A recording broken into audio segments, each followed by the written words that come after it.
Hello viewers, welcome to our channel Bangaliyana. আজ আমি আপনাদের সাথে বাঙালির প্রিয় আলুর চপের রেসিপি শেয়ার করছি। বাড়িতে কিভাবে দোকানের মতো মুচমুচে আলুর চপ বানানো যায় তার রেসিপি আপনাদের সাথে শেয়ার করছি। এরকম বিভিন্ন টেস্টি আর মনপসন্দ রেসিপি পাওয়ার জন্য আমাদের চ্যানেলটিকে অতি অবশ্যই সাবস্ক্রাইব করুন। পাশে থাকা বেল আইকনে ক্লিক করে অল অপশনটি সিলেক্ট করে দিন। আমি একটা কড়াই খানিকটা গরম করে নিয়েছি। এবার দিয়ে দিচ্ছি একটা তেজপাতা, একটা শুকনো লঙ্কা, 1 টিস্পুন গোটা জিরে, 1 টিস্পুন গোটা ধনে। এবার ড্রাই রোস্ট করে নেব। ধনে আর জিরের কালারটা একটু চেঞ্জ হলে নামিয়ে নেব, তবে কালো হয়ে পুড়ে না যায় দেখতে হবে। নামিয়ে মিক্সিতে দিয়ে হাফ ডাস্ট করে নিয়েছি। হাফ ডাস্ট করলে মুখে পড়লে খেতে ভালো লাগবে। আমাদের ভাজা মশলা রেডি হয়ে গেছে। 3টে আলু আগে থেকে খোসা সমেত সেদ্ধ করে নিয়েছিলাম। এবার কাঁটা চামচ দিয়ে একটু স্ম্যাশ করে নিচ্ছি। খোসা থাকলে একটা আলাদা টেস্ট অ্যাড করে, আপনারা চাইলে খোসাটা বাদ দিয়ে দিতে পারেন। দিয়ে দিচ্ছি 1 টিস্পুন লঙ্কা গুঁড়ো, 1 টিস্পুন জিরে গুঁড়ো, 1 টিস্পুন ধনে গুঁড়ো, 1 টিস্পুন লবণ, হাফ টিস্পুন হলুদ আর দিয়ে দিচ্ছি তৈরি করে রাখা ভাজা মশলা 2 টিস্পুন। দুটো শুকনো লঙ্কা আগেই আমি ভেজে রেখেছিলাম, সেটা দিয়ে দিচ্ছি। এবার সমস্ত মশলা দিয়ে আলুটাকে ভালো করে মেখে নিতে হবে। আলুটা যেন গোটা গোটা হয়ে না থাকে দেখতে হবে, খুব ভালো করে মেখে নিতে হবে।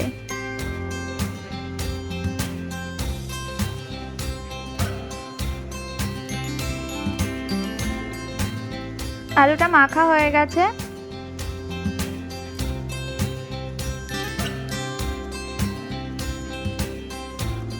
কড়াইতে 2 টেবিল স্পুন রিফাইন্ড অয়েল গরম করে নিয়েছি। দিয়ে দিচ্ছি 1 টিস্পুন গোটা জিরে আর দুটো কাঁচা লঙ্কা কুচি আর একটা বড় সাইজের পেঁয়াজ কুচি। কিছুক্ষণ ফ্রাই করে নেব।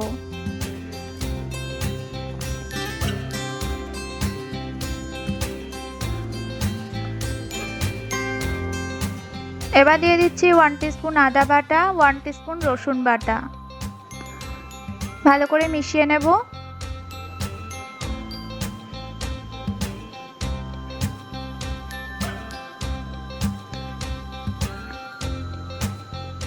এবার দিয়ে দিচ্ছি 1 টিস্পুন চিনি আর স্বাদ মতো লবণ। আবার একটু মিশিয়ে নিচ্ছি। এবার যে আলুটা মেখে রেখেছিলাম সেটা দিয়ে দিচ্ছি।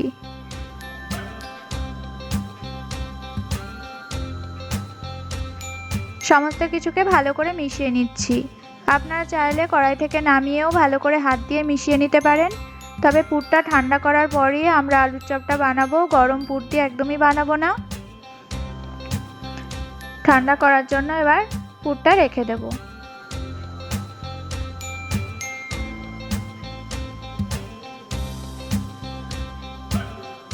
অন্য একটা পাত্রে নিয়ে নিচ্ছি 1 কাপ বেসন, 1 টিস্পুন গোটা মৌরি, 1 টিস্পুন জোয়ান আর 3 টিস্পুন দিয়ে দিচ্ছি কর্নফ্লাওয়ার, তাতে চপটা মুচমুচে হবে। এবার স্বাদ মতো নুন দিয়ে দিচ্ছি। হাফ টিস্পুন হলুদ গুঁড়ো দিয়ে দিলাম, হাফ টিস্পুন লঙ্কা গুঁড়ো দিয়ে দিলাম। একটু মিশিয়ে নিচ্ছি। এবার অল্প অল্প জল অ্যাড করে একটা ঘন ব্যাটার তৈরি করব। মিডিয়াম থিকনেসের থেকে খানিকটা ঘনই হবে। আর ব্যাটারটা রেডি করেও আমরা আধ ঘন্টা রেস্টে রাখবো।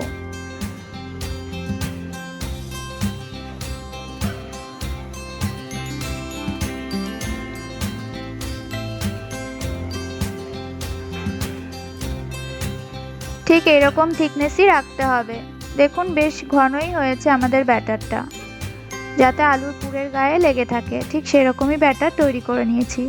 দেখুন চামচের গায়েও লেগে থাকছে। খানিকটা চিনেবাদাম ভেজে আলুর পুরের সাথে মিশিয়ে দিচ্ছি। এবার পুরগুলো দিয়ে ছোট ছোট গোল করে আমরা চপ করে নেব হাতের সাহায্যে। আপনারা চাইলে ছোট বা বড় বিভিন্ন সাইজের করতে পারেন। আমি এখানে মিডিয়াম সাইজেরই করছি।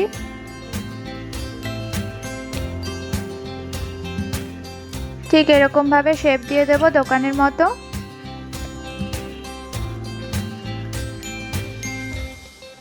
পুরটা একদম ঠান্ডা হয়ে গেছে, একটুও গরম নেই। গরম পুর দিয়ে চপ করলে ভালো হবে না।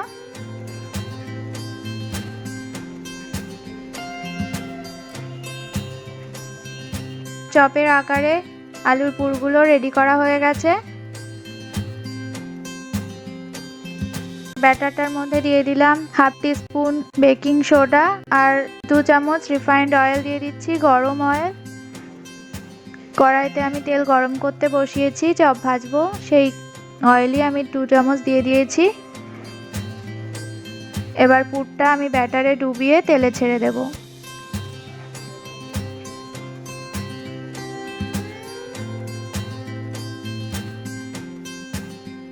গোল্ডেন ব্রাউন করে ভেজে নেব।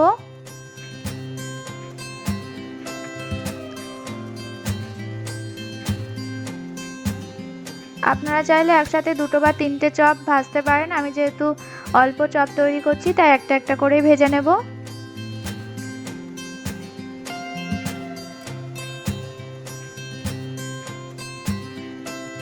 এভাবেই এক এক করে আমার চপগুলো ভাজা হয়ে গেছে, গোল্ডেন ব্রাউন হয়ে গেছে, তুলে নিচ্ছি।